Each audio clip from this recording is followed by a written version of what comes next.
Thank you very much. A short time ago, the U.S. military carried out massive precision strikes on the three key nuclear facilities in the Iranian regime: Fordow, Natanz, and Esfahan. Everybody heard those names for years as they built this horribly destructive enterprise. Our objective was the destruction of Iran's nuclear enrichment capacity and a stop to the nuclear threat posed by the world's #1 state sponsor of terror. Tonight, I can report to the world that the strikes were a spectacular military success. Iran's key nuclear enrichment facilities have been completely and totally obliterated. Iran, the bully of the Middle East, must now make peace. If they do not, future attacks will be far greater and a lot easier. For 40 years, Iran has been saying death to America, death to Israel. They have been killing people, blowing off their arms, blowing off their legs with roadside bombs. That was their specialty. We lost over 1,000 people, and hundreds of thousands throughout the Middle East and around the world have died as a direct result of their hate. In particular, so many were killed by their general, Qasem Soleimani.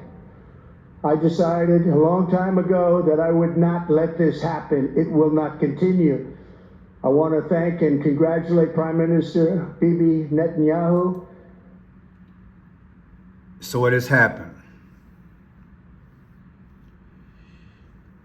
And so it is written.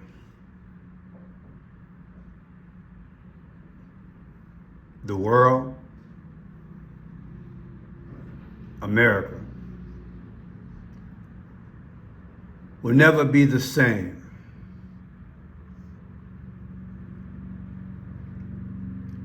It will never be the same. As much as I wanted to fight against this thing, I knew that prophecy had to be fulfilled. And I know that evil will embark upon its quest. I did a video last week and I says, do we know what we're looking at? Did Adam and Eve know what they were looking at?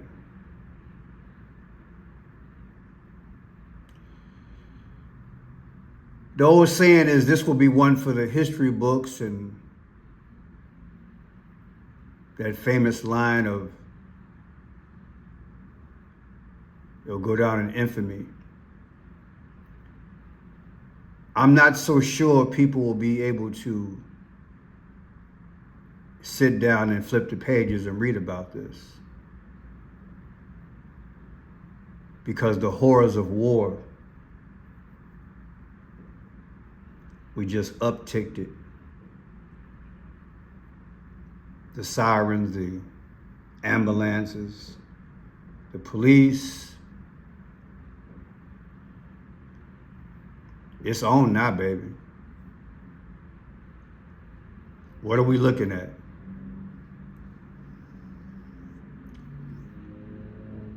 Wow, what are we looking at? I want to be brief tonight. Sometimes it's good to go into silence so you can think, reminisce, hear, see God's face. We're going to need Him.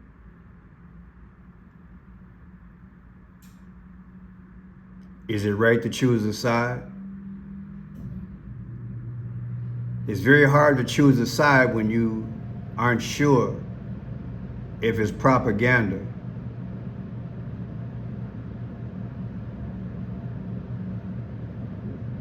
Very hard.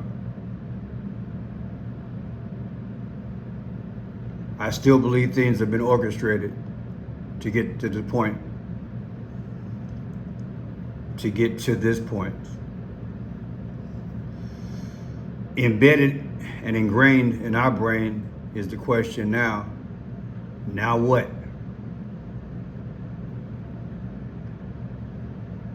People had already told us. The Bible already told us.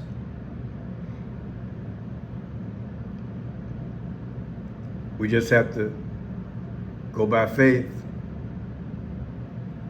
not by sight. Pray, live your best life every day. Because America and the world will never be the same. Any large gathering going forward, any airport, any office building, any car. I'm saying it because people are thinking it. But they had to do it, right? America had to protect their ally and their interests. So we gotta make sure they don't have that bomb, that uranium. So we sent the best. We got it done.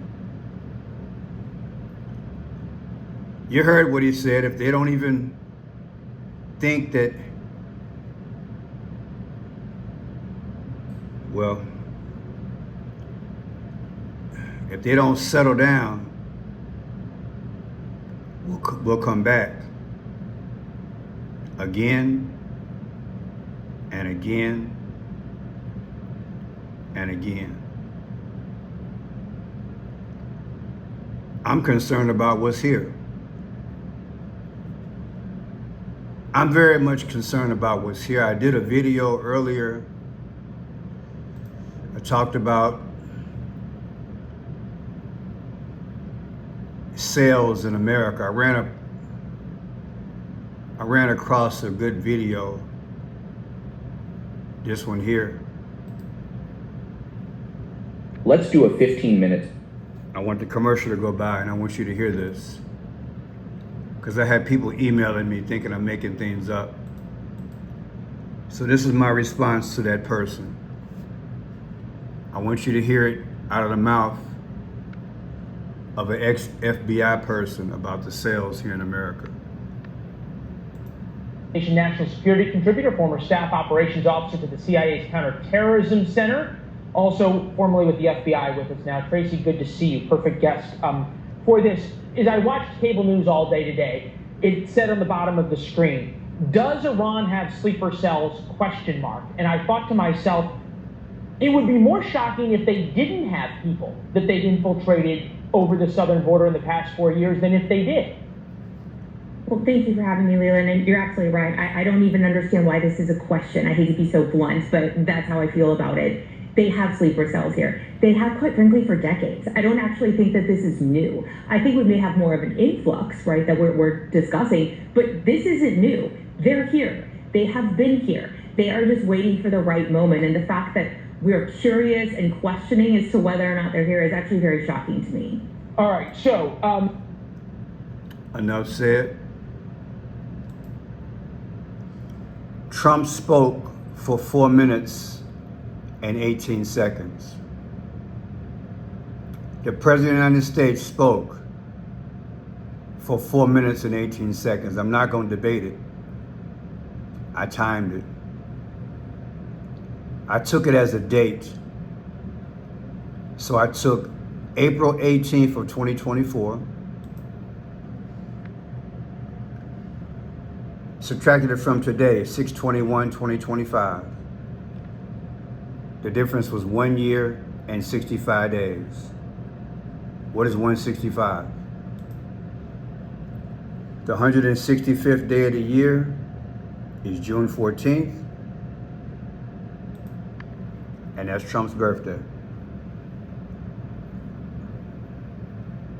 I've been asking, what are we looking at? Only AI or serpent children can do that, people.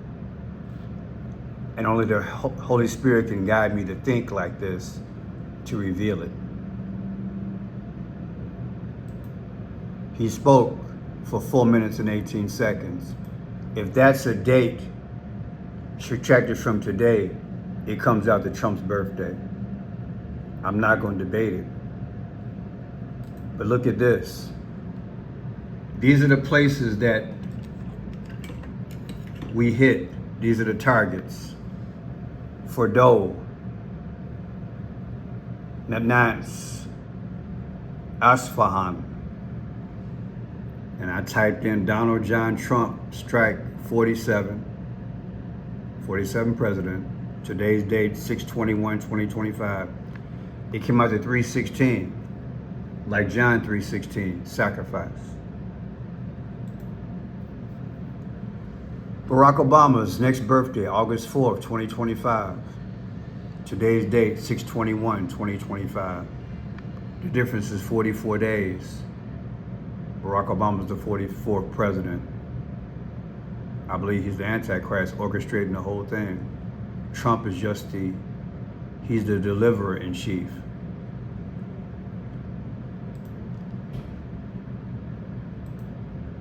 Is that a coincidence? Is Barack Obama the one orchestrating all this? It's deep. But let's segue into this doomsday clock. It is the determination of the Science and Security Board of the Bulletin of the Atomic Scientists that the world has not made sufficient progress on existential risks threatening all of humanity. We thus move the clock forward. In setting the clock closer to midnight, we send a stark signal. Because the world is already perilously close to the precipice, any move towards midnight should be taken as an indication of extreme danger and an unmistakable warning. Every second of delay in reversing course increases the probability of global disaster. It is now 89 seconds to midnight. This is the closest the world has ever been to midnight. Wow. Fade to black. 89 seconds. And like I said, she's in red. Do you think that's an accident? You think that's an accident that she's in red? And when you think about the gender, women give birth, it definitely is symbolic when you look at it from that standpoint. Red, black hair, or red, black background, however you want to do it. Black and white means you're playing both sides. You stay in the middle, you play Republican against Democrat. Two wings of the same bird. A little Tiffany blue there, who knows, but that's not important to me. The red and the black is danger. Danger, sure enough. Let me segue into something right quick. Old Testament, Daniel 9:27.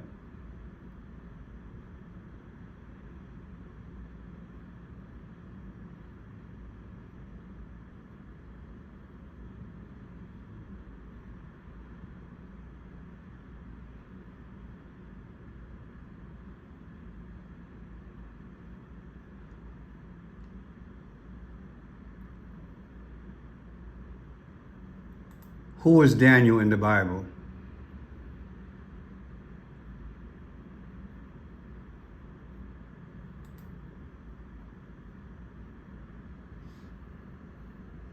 Jewish prophet and official who lived during the Babylonian exile. Interesting, because the one who delivered the message, his name is Daniel. He says 89 seconds to midnight. Interesting. The Doomsday clock was changed January 28, 2025. 1/28/2025, Barack Obama's birthday, August 4, 2026. The difference is 79 weeks. Why is 79 important? Trump just made 79 years old. It's speaking, people. Watch. There's your doomsday clock. January 28, 2025, doomsday clock. On 3/15, Julius Caesar was stabbed to death. The difference is 1 year, 6 weeks, 5 days. 165 is what? The 165th day of the year is June 14th. That's Trump's birthday. And here's your 315 right here. Julius Caesar died, 55 years old. January 28th, Doomsday clock, 514, that's when Israel became a nation, a state. The difference is 322, skull and bones, and also 316, like John 3:16, sacrifice. 89 seconds to midnight. 8/9/2024, I made it a date. July 4th, 2025, our next birthday. The difference is exactly 47 weeks. It's speaking, people. Daniel speaking. Good night. We have a lot to think about, a lot to pray about. But look up. We're one step closer to the coming of Christ. If you don't know it, it's time. John 3:16. For God so loved the world, he gave his only begotten Son, that whomsoever believe in him shall not perish, but have everlasting life. God bless you, and good night.